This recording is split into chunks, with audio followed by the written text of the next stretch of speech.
किसी व्यक्ति को जब पुलिस पकड़ के लाती है तो उसमें जज के सामने जब उसे पेश किया जाता है तो जज की क्या भूमिका होती है?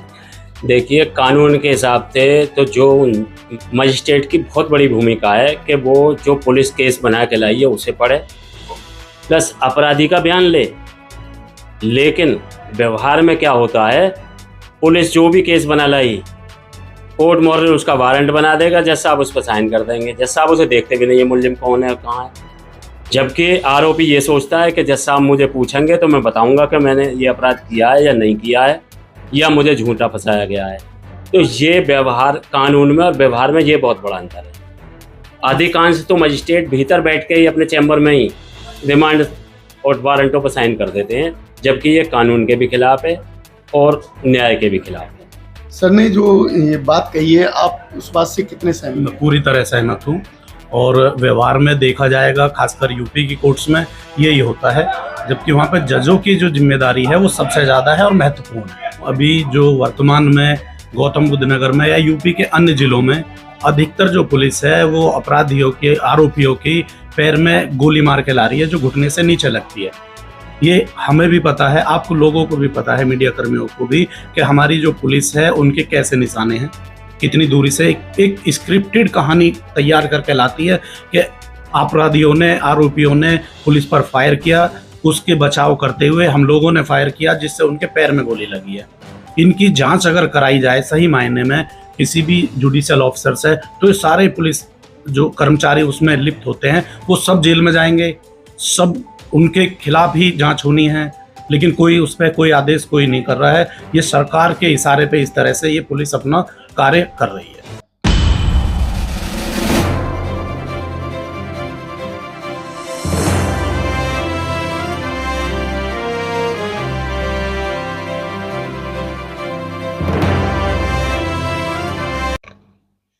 सभी साथियों को नमस्कार, मैं अरविंद कुमार, आप देख रहे हैं अम्बेडकर प्राइम चैनल।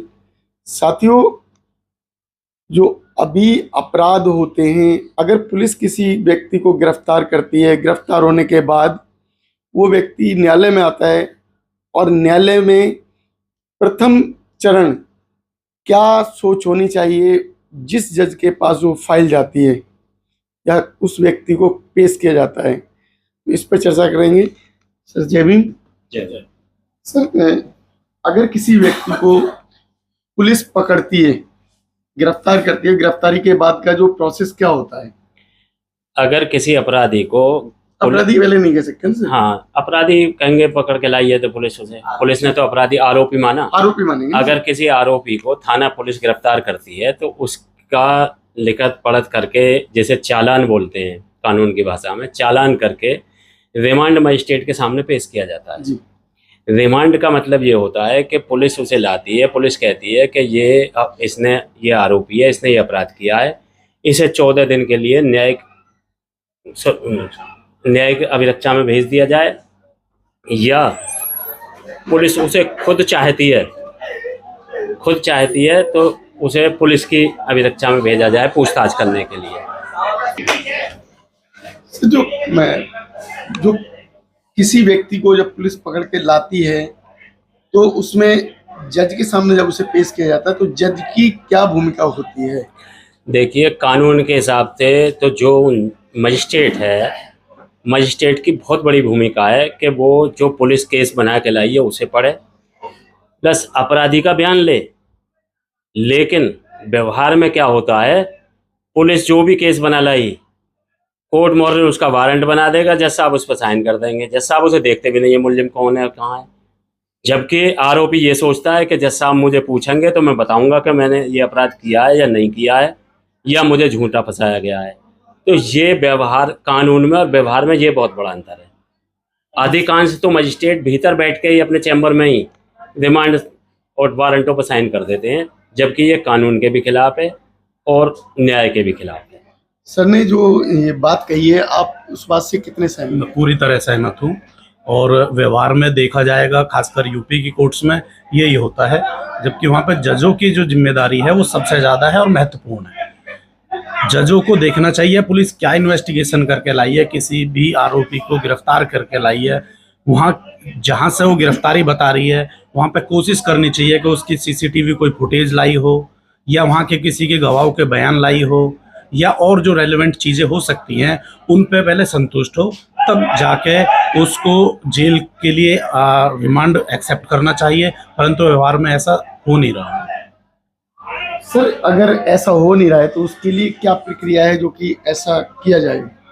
उसके लिए जो सर्वोच्च न्यायालय हैं, जैसे सुप्रीम कोर्ट है, माननीय हाई कोर्ट है, इनको अपने निगरानी ऑफिसर भेजने चाहिए और रैंडमली इस तरीक़ा के उस पे आके वो पर्यवेक्षक आएँ और निरीक्षण करें कि मजिस्ट्रेट इस तरीक़ा का काम कर रहे हैं या नहीं कर रहे हैं। ये महत्वपूर्ण जिम्मेदारी जो लॉ मिनिस्ट्री है उसकी भी है। लॉ मिनिस्ट्री भी अपने यहाँ से रैंडमली अधिकारी भेजे, छापे मरवाए और स्वयं इस तरीक़ा के एक ट्रायल भी करे, एक फर्जी तरीक़ा से आएँ वो टेस्ट लेने के लिए अधिकारी और रिमांड बना के लाएं और फिर देखें कि मजिस्ट्रेट क्या कर रहे हैं। सर क्या ऐसा संभव है? जी बिल्कुल संभव है। और मैं आपको बताऊं, अभी जो वर्तमान में गौतम बुद्ध नगर में या यूपी के अन्य जिलों में अधिकतर जो पुलिस है वो अपराधियों के, आरोपियों की पैर में गोली मार के ला रही है जो घुटने से नीचे लगती है। ये हमें भी पता है, आपको लोगों को भी पता है, मीडिया कर्मियों को भी, कि हमारी जो पुलिस है उनके कैसे निशाने हैं, कितनी दूरी से एक स्क्रिप्टेड कहानी तैयार करके लाती है कि अपराधियों ने, आरोपियों ने पुलिस पर फायर किया, उसके बचाव करते हुए हम लोगों ने फायर किया जिससे उनके पैर में गोली लगी है। इनकी जांच अगर कराई जाए सही मायने में किसी भी जुडिशियल ऑफिसर से, तो ये सारे पुलिस जो कर्मचारी उसमें लिप्त होते हैं वो सब जेल में जाएंगे, सब उनके खिलाफ ही जांच होनी है, लेकिन कोई उस पर कोई आदेश कोई नहीं कर रहा है। ये सरकार के इशारे पे इस तरह से ये पुलिस अपना कार्य कर रही है। सर तो ये गोली केवल अपराधी के ही क्यों लगती है? अगर अपराधी ने गोली चलाई, जिसको अपराधी लेके आए, पुलिस जो अपराधी बना के लेके आई है, तो किसी पुलिस के गोली क्यों नहीं लगती? 99% मामलों में पुलिस वाले बाल बाल बच जाते हैं, अपराधी का एक बाल भी नहीं बच पाता। इसका कारण है कि फर्जी तरीक़ा से गोली चलाई जाती है, नज़दीक से चलाई जाती है, निहत्थे लोगों पर चलाई जाती है और निहत्थे लोगों पर गोली चला के पुलिस वाहवाही लूटती है, पुलिस अपने गवाह बना लेती है। अब आप बताइए, जब पुलिस कहती है कि ये बहुत ही संगीन अपराधी थे, यानी इनकी क्रिमिनल हिस्ट्री है, तो भाई इनके जो निशाना है वो बिल्कुल बेकार कैसे है, और एक नए ट्रेनिंग दरोगा का भी निशाना बिल्कुल सही बैठेगा। तो इस हिसाब से ये सब फर्जी तरीके से लोगों को जातिवाद के कारण, धर्मवाद के कारण और राजनीतिक प्रतिद्वंद्विता के कारण सरकार के इशारे पर उत्तर प्रदेश पुलिस ही नहीं, ज़्यादातर राज्यों की पुलिस फर्जी तरीक़ा से फर्जी एनकाउंटर दिखा रही है। सर मैं जानना चाह रहा हूँ कि अगर इस तरीके से जो अपराधी किसी व्यक्ति को बनाया जाता है पुलिस और न्यायालय के द्वारा, पुलिस और जज तो दोनों ही अपराधी हो गए, फिर एक अपराधी सजा क्यों पाता है? देखिए, दोनों अपराधी हम इसलिए नहीं कह सकते कि जज तो अपने न्यायालय में उन दोनों पक्ष पहलुओं को सुन के अपना निर्णय देते हैं, और अधिकतर जो फर्जी केसेस होते हैं जो पुलिस बना के लाती है वो उनका जो छूटने का, बरी होने का जो डाटा है वो बहुत ज़्यादा है। 99% वो लोग या 100% वो लोग छूट जाते हैं। पुलिस के झूठे मुकदमे वो ट्रायल में सामने उजागर हो जाते हैं, इसलिए वो छूट भी जाते हैं। लेकिन अभी चूंकि इसमें थोड़ा सा सरकार को भी अमेंडमेंट करना चाहिए कि जो लोग बरी होते हैं, जिन लोगों ने इतना कष्ट सहा है, 10 साल मुकदमा लड़ा है, जिस झूठे मुकदमे के कारण वो जेल गया है, उनको कंपनसेशन करने जरूरी है। चाहे वो उनकी पुलिस की सैलरी से काट के लाए या उनके अलग से फंड की व्यवस्था करे। सर अगर पुलिस ने किसी व्यक्ति को अपराधी बना दिया और उसे पेश कर दिया कोर्ट में, तो जज उसे अपराधी स्वीकार कैसे कर लेते हैं? नहीं, वो तो देखो, जज की तो, मजिस्ट्रेट की तो मजबूरी है। मजिस्ट्रेट के सामने तो उस समय जब वो रिमांड आता है, कितने पेपर हैं उनको ही देखना है, बाकी चीज़ें तो विवेचना के दौरान, ट्रायल के दौरान नज़र में आती हैं। लेकिन सर वो जिस व्यक्ति को अपराधी बनाया गया उसका जो स्टेटमेंट जज क्यों नहीं लेते? हाँ, ये कानून में गड़बड़ मान लीजिए या उनकी मजिस्ट्रेट साहब की चूक मान लीजिए। जैसे ही मुलजिम रिमांड मांगती है अगर पुलिस, और मजिस्ट्रेट साहब के सामने पेश होता है, तो मजिस्ट्रेट का ये दायित्व होना चाहिए कि वो आरोपी का स्टेटमेंट ले और उस पर विचार करे। लेकिन ऐसा अक्सर होता नहीं है। अभी फ़िलहाल में एक उत्तर प्रदेश में हुआ है, रिमांड खारिज किया है एक मजिस्ट्रेट साहब ने। तो मैं उनकी मजिस्ट्रेट साहब की इस बात के लिए बड़ी तारीफ़ करता हूँ, भूरी भूरी प्रशंसा करता हूँ और उन्हें सल्यूट भी करता हूँ कि जो पुलिस कुछ भी गुड़ का गोबर बना लाती है उस पर साइन ना करके उन्होंने अपने विवेक से उस डिमांड को खारिज किया। सर मेरे सामने एक केस आया था आपके ही नोएडा के कोर्ट के अंदर, लास्ट मंथ की बात है। मेरे सामने 8 या 9 रिक्शे वाले पकड़ के लेके आई थी पुलिस वाले, और 8 या 9 रिक्शे वाले पकड़ के लेके आए थे और पूरी तरीके से उन पे केस बनाया गया था। लेकिन जब उनसे जज साहब ने पूछा तो उन्हें छोड़ दिया और पुलिस वालों को डांट दिया। तो क्या इस तरीके से जो कृत्य है वो उचित है?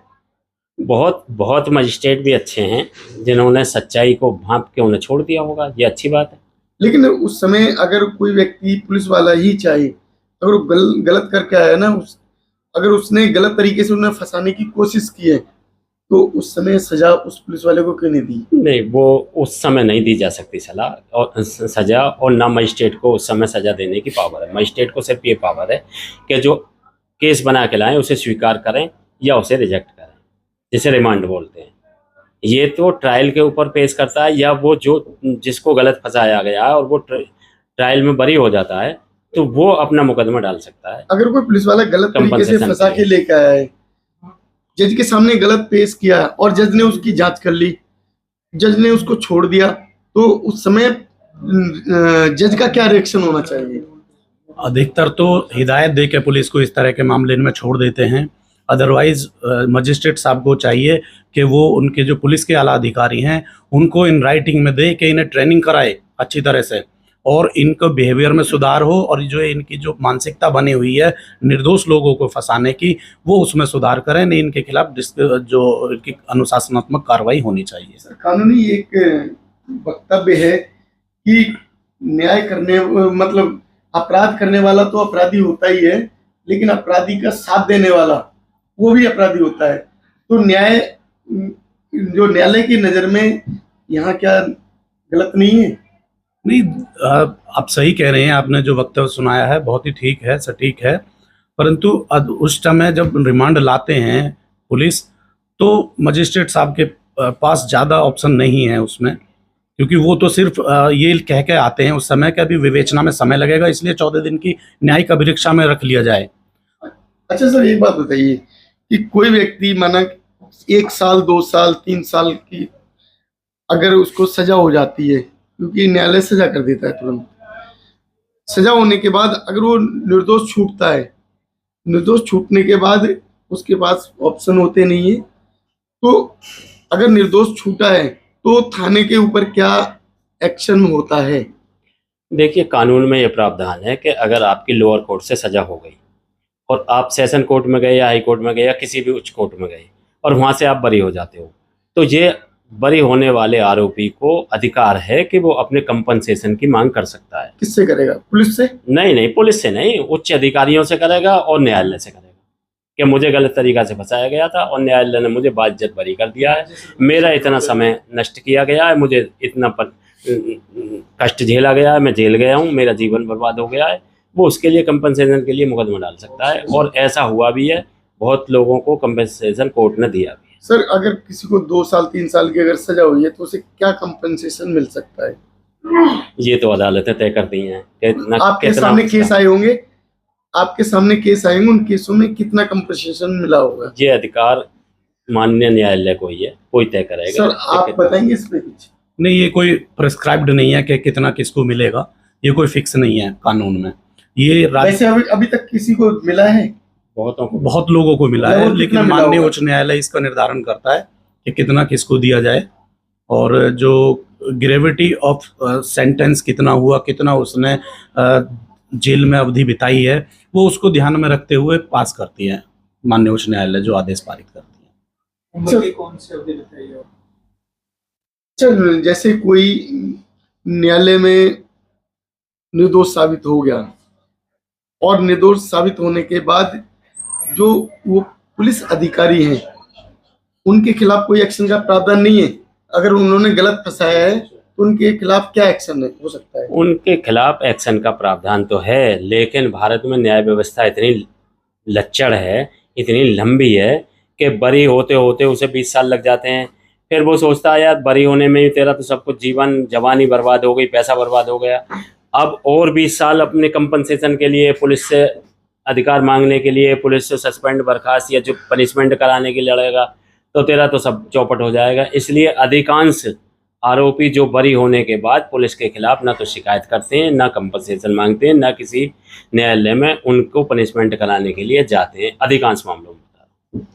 साथियों, अभी जो हमने चर्चा की सीनियर वकीलों से, तो आप लोग इससे कितना सहमत हैं? क्योंकि अगर अपराध करने वाला व्यक्ति अपराधी है और उसका साथ देने वाला व्यक्ति भी अपराधी माना जाता है, तो अगर पुलिस द्वारा वो व्यक्ति निर्दोष व्यक्ति को दोषी बनाकर लाया जाता है और उस पर न्यायालय उसको जेल भेज देता है, तो क्या न्यायालय इसमें अपराधी नहीं है? आपको अपनी राय हमारे इस चैनल पर जरूर बताना है, कमेंट बॉक्स में लिखें, चैनल सब्सक्राइब करें, वीडियो लाइक शेयर करें। धन्यवाद। नमस्कार, नमो बुद्धाय, जय भीम। आपको और आपके दर्शकों को नमस्कार, नमो बुद्धाय, जय भीम।